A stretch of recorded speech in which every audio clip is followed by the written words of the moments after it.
Portions of muscle and skin torn away from their bodies.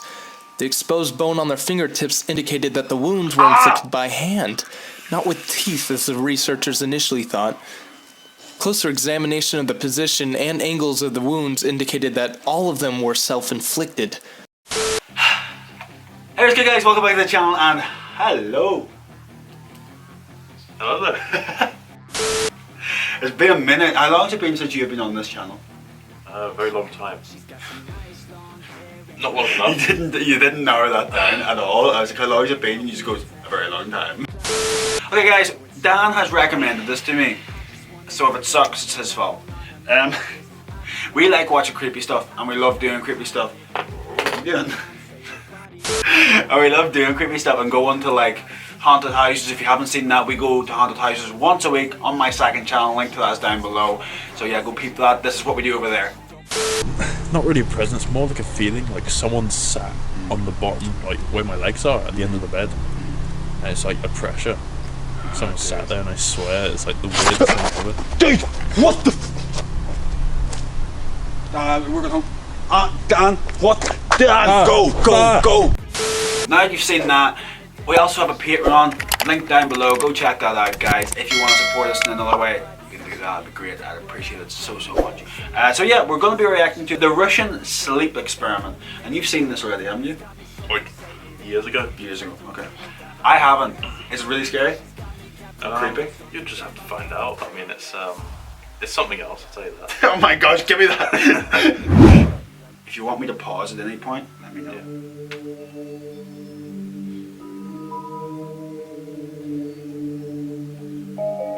I read creepypastas, go subscribe. In the late 1940s, a group of Russian researchers discovered an experimental gas-based stimulant which could eradicate the need.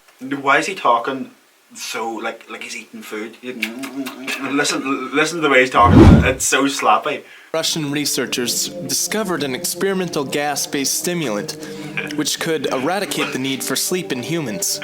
5 test subjects were chosen to test the gas, all deemed enemies of the state. They were kept in a sealed environment to carefully monitor their oxygen intake. Looks like you whenever I fart.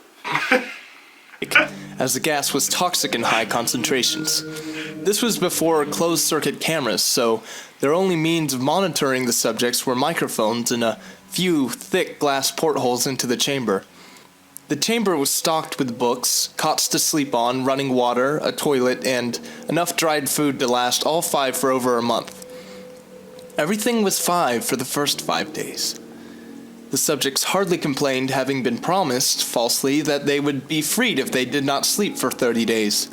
Their conversations and activities were monitored closely, and it was noted that they continued to talk about increasingly traumatic incidents in their past life, and the general tone of their conversations took on a darker aspect after the 4-day mark. Did they say he couldn't sleep for 30 days? Yeah. Is that possible? I didn't think that would be possible. I thought you'd die of exhaustion. 30 days, man. I thought so. I suppose depending on what kind of diet you're on as well. Yeah, maybe. I mean, it must be like, it's all like scientific stuff. That's crazy. After 5 days, they started to complain about the circumstances and events that led them to where they were, and started to demonstrate signs of paranoia. They stopped talking to one another, and began alternately whispering to the microphones and portholes. Oddly, they seemed to think they could win the trust of their researchers by turning over their fellow comrades. At first, the researchers suspected that this was an effect of the gas itself. After 9 days, the first of them started screaming. He ran the length of the chamber, repeatedly yelling at the top of his lungs for 3 hours straight. After he tore his vocal cords, he still continued attempting to scream, but was only able to produce occasional squeaks. The most surprising thing about this behavior is... I got chills. Like tearing your vocal cords to still trying to scream, bro, that's insanity. How the other captives reacted to it, or didn't react to it. They continued whispering into the microphones until the second of the captives started to scream. The 3 non-screaming captives took books apart, smearing page after page with their own feces and pasted them over the glass portholes. The screaming promptly stopped, and so did the whispering in the microphones. After 3 more days passed, the researchers checked the microphones hourly to make sure they weren't working, as they thought it impossible that no sound could be coming from the chamber.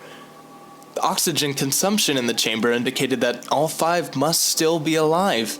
In fact, it was the amount of oxygen 5 people would consume at a very heavy level of strenuous exercise. On the morning of the 14th day, the researchers did something they said they would not do. They used the intercom inside the chamber, hoping to provoke a response from the captives. They announced, "We are opening the chamber to test the microphones. Step away from the door and lie flat on the floor, or you will be shot. Compliance will earn one of you your immediate freedom." To their surprise, they heard one single phrase in a calm voice respond, "We no longer wish to be freed." Debate broke out among the researchers and the government officials funding the experiment. Unable to provoke any other response using the intercom, it was finally decided to open the chamber at midnight on the 15th day. That night, the chamber was flushed of the gas and filled with fresh air. Immediately, voices from the microphones began to object. 3 different subjects began begging, as if pleading for the life of loved ones, to turn the gas back on. The chamber was opened and soldiers sent in to retrieve the test subjects. They began to scream louder than ever, and so did the soldiers when they saw what was inside the chamber. 4 of the 5 subjects were still alive, although no one can rightly call the state that any of them were in living. The food rations for the past 5 days had not been so much as touched. There were chunks of rotting flesh from the dead subject's thighs and chest stuffed in. Bro, Shivering. what's good with this, bro? This is crazy. I like it. It's escalating pretty fast. It is, isn't it? Into the drain in the center of the chamber, which allowed 4 inches of red liquid to accumulate on the floor. Precisely how much of the liquid that was actually blood was never determined. Well, what else red liquid is it gonna be? Someone like got red sauce size, she's just poured it on the ground. Like, it's gonna be blood. What other red liquid? Did they state if any of them were female? No, I didn't say. No, I get why you're saying that, but no. Sorry. All 4 surviving test subjects also had large portions of muscle and skin torn away from their bodies. The exposed bone on their fingertips indicated that the wounds were inflicted by hand, not with teeth as the researchers initially thought. Closer examination of the position and angles of the wounds indicated that all of them were self-inflicted. The organs below the rib cages of all 4 test subjects had been removed. While the heart, lungs, and diaphragm remained in place, the skin and muscles attached to the ribs had been ripped off, exposing the lungs through the rib cage. Mate, why I'm visualizing, like, imagine, have you ever did this as a kid, like being able to put your hands under where your ribs are, right? Find your, damn, that's your hips. So find your ribs, right? Yeah. Imagine digging your fingers in there and ripping your ribs. Oh, no. That just made me think of that. Oh. Sweating. All the removed blood vessels and organs remained intact. They had just been taken out and laid on the floor, fanning out around the bodies of the subjects. The digestive tract of all 4 could be seen working, digesting what was apparently their own flesh, which they had been eating for many days. Most of the soldiers were Russian operatives, but still, many refused to return to that chamber in order to remove the test subjects. The subjects continued to scream to be left alone in the chamber and alternately begged and demanded that the gas be turned back on, lest they fall asleep. To everyone's surprise, What do you think's going on here? Do you think it's the gas is an addiction and they need the gas? Or do you think it's just they've went psychotic? It's probably, yeah, I'd say it's a mixture of both. I'd say like the gas is some sort of drug that's it's got some sort of chemical in it that makes the brain function differently. Therefore, they're probably living off themselves. Yeah. It just seems like they're eating themselves, That's mad. and then like I don't know, whatever they're doing. I think what they're doing is they're eating themselves, and then obviously when it goes through their digestive system, they're then eating themselves again. Right. I know Oh, it sounds, that's it true, sounds really though. messed up, but that's probably like what's going on. The test subjects put up a fierce fight in the process of being removed from the chamber. One of the Russian soldiers died from having his throat ripped out. Another, Oh! gravely injured by having his testicles ripped off and an artery in his leg severed by one of the subject's teeth. 5 more soldiers lost their lives, if you count ones that committed suicide. In the struggle, one of the 4 living subjects had his spleen ruptured and was bleeding out quickly. The medical staff attempted to sedate him, but this proved impossible. He was injected with more than 10 times the normal human dose of morphine, and still... The way this guy's talking is like so not smooth for talking through a mic, and it's really, really annoying me. Like, Yeah. like it's really upset. I want it to be like really smooth and like run really nicely, like what I do for the haunted videos. And this is just not, and it's really like getting, because whenever you wear headphones, you can hear every little mistake. He's talking really fast. And then stuttering, and then Yeah.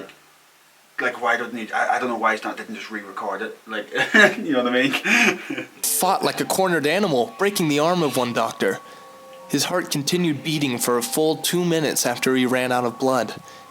Even after his heart stopped, he continued to scream and flail for another 3 minutes, struggling to attack anyone in reach and just repeating the word, more, more, over and over, weaker and weaker, until he finally fell silent. The surviving 3 test subjects were heavily restrained and moved to the medical facility, the 2 with intact vocal cords continuously begging for the gas, demanding to be kept awake. The most injured of the 3 was taken to the only surgical operating room that the facility had. In the process of preparing the subject to have his organs placed back in his body, it was found that he was effectively immune to the sedative they had given him. He fought furiously against his restraints when the anesthetic gas was brought out to put him to sleep. He managed to tear most of the way through a 4-inch wide leather strap on his wrist. It took little more anesthetic than normal to put him under, and the instant his eyelids fluttered and closed, his heart stopped. In the autopsy of the test subject, it was found that his blood had triple the normal level of oxygen found in a human body. The muscles that were still attached to his skeleton were badly torn, and he had broken 9 bones in his struggle to not be subdued.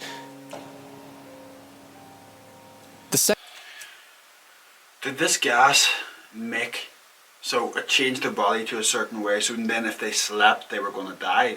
Because it said there that you got a sedative, was put to sleep and instantly die. The reason they're fighting so much is in their brain that maybe they know that if they sleep they'll die.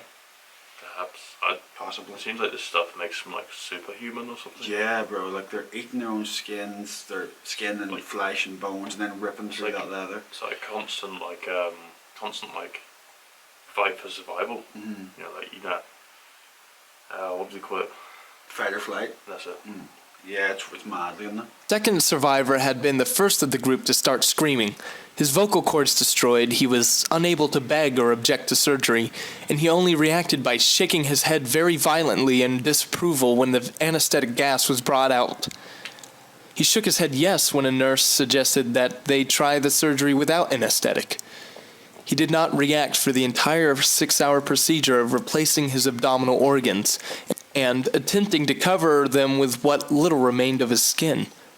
The surgeon stated repeatedly that it should be medically impossible for the subject to still be alive. One terrified nurse stated that she had seen the patient's mouth curl into a smile several times whenever his eyes met hers. Bro, that's terrifying. Imagine doing surgery and someone and the person goes just hi. That's so When the creepy. surgery ended, the subject looked at the Were you surgeon. gonna say something there? Were you gonna say something there? Yeah, I was gonna say it's probably hoping for like a selfie or something. Just update the stats. Hey guys, just getting surgery. and began to wheeze loudly, attempting to talk. Assuming this must be something of importance, the surgeon had a pen and pad fetched so he could write out his message. It was simple. Keep cutting. The other 2 test subjects were given the same surgery, both without anesthetic. The surgeon found it almost impossible to perform the operation while the patients laughed continuously. Once paralyzed, the subjects could only follow the attending researchers with their eyes. The paralytic cleared their system in an abnormally short period of time, and they were soon trying to escape their bonds. The moment they could speak, they were asking for the gas. The researchers tried asking why. Why had they injured themselves? Why had they ripped out their own organs? Why did they want the gas? Only one response was given: I must remain awake. All three subjects' restraints were reinforced, and they were placed back into the chamber awaiting determination as to what should be done with them. The researchers, facing the wrath of their military benefactors for having failed the stated goals of their project, considered euthanizing the surviving subjects.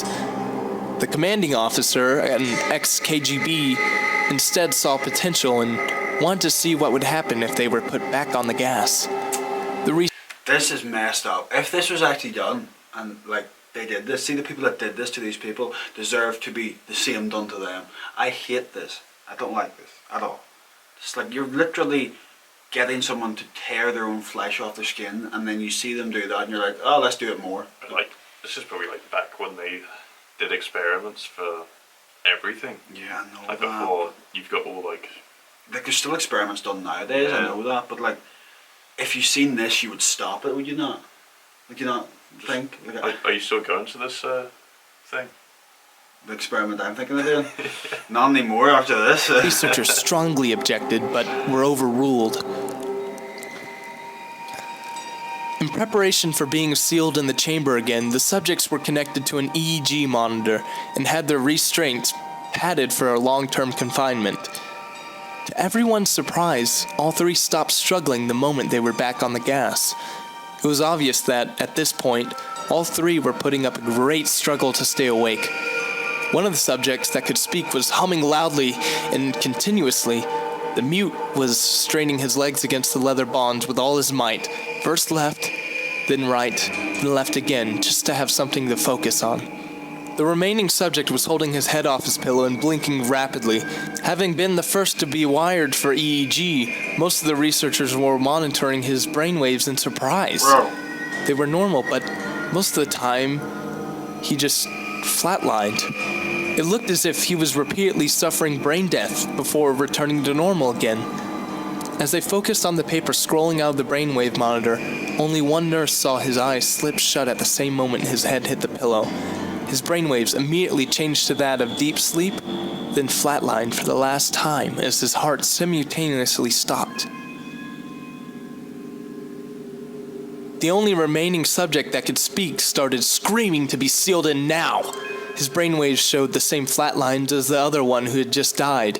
The commander gave the order to seal the chamber with both subjects inside, as well as 3 other researchers.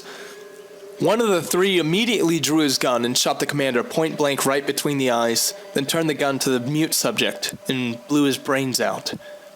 He pointed the gun at the remaining subject, still restrained to a bed, as the members of the medical and research team fled the room. I won't be locked in here with these things. Not with you, he screamed, at what could no longer be called a man strapped to the table. What are you, he demanded. I must know. I must know. What are you? The subject smiled. Have you forgotten so easily? The subject asked. We are you. We are the madness that lurks within you all, begging to be freed at every moment in your deepest animal mind. We are what you hide from in your beds every night. We are what you sedate into silence when you go to the nocturnal heaven where we cannot tread. The researcher paused, then aimed at the subject's exposed heart and fired. The EEG flatlined as the subject weakly choked out. So nearly free. That was the high key one of the creepiest things I've watched. The ending though was incredible. I really liked the ending. Yeah. Do you think, like the way he said that, he asked who are you, he goes, I am you, all the places you try to hide from. Do you think that's like the dark, do you know everybody, like I believe everybody in the world has a dark side to them. Yeah. Like you've two wolves, you've the good wolf and you've bad wolf. You just have to feed the good wolf a little bit more, and you're okay. You know what I mean? I think it's basically saying that we all have like the devil inside of us, Basically, but we're just we choose to be morally right. we just have strong will. And when you hear people going a bit psychotic and going to like mental asylums, they're probably the ones that almost shown they're in a devil, I suppose. But I see people just not even that, like people that go psychotic and things. That's just like sometimes that comes down to just trauma in life. But yeah, people that actually go out and murder others and things, I feel like that's people showing, like people that do it for a sport, not someone that goes out and like is in a gang and kills someone. I feel like that could be like a different look in that, because you sort of are surrounded by all these people that are born like killers basically, and you're trying to fit in a way. So I don't understand. I still think it's wrong. But what I do think is these people that, like Dexter for example, using him in the TV show, like someone that goes out and murders people because they have an enjoyment of it, and it's actually something they enjoy. That's like the devil incarnate, I think. but like right there. in a way, you can kind of see Dexter's point of view. Like he thinks he's doing good because he's cleansing the earth from like bad people. Yeah, true, but like he still cut people up into little pieces, into black body bags, and put them in the bottom of the river. You know what I mean? But I get what you mean. Like with the options that he has, because he is a serial killer basically, and he loves like he has this thing inside him that has to kill. So the fact that he does kill bad people and doesn't do good people shows there is some remorse there and some like good still in him, even though he is murdering people that are he's still murdering people, but they're all bad people. Yeah. So he does I love that show, and I actually love that character like so much. Are you okay? Yeah, no, I was just feeling a bit tense from that whole You look very on edge. Like it was the whole time I was listening to it, and I was thinking, what if your dad comes into the room right now? Because I don't know if the door's locked, and he goes, "Aaron, tea is ready," and I just go, "Oh!" I can imagine that happening, bro. Because he would just randomly walk into and just scare the life out of us. Okay guys, thank you so much for watching. Please like, comment and subscribe. Hit the bell notification so you're notified every single time I upload. Comment down below other videos you want me to react to, or us to react to if you want Dan and more videos. Go follow him on Instagram, there's a link down below. Follow me too. Send me a message and I will reply to you as soon as I can. I love talking to y'all. I love replying to comments. I love liking comments. I love replying to all of you and hearing stuff about your life. Also message Dan, annoy him too. That'll be fun. Oh, thanks. Alright guys, I will see you in the next video. Bye bye. See you guys.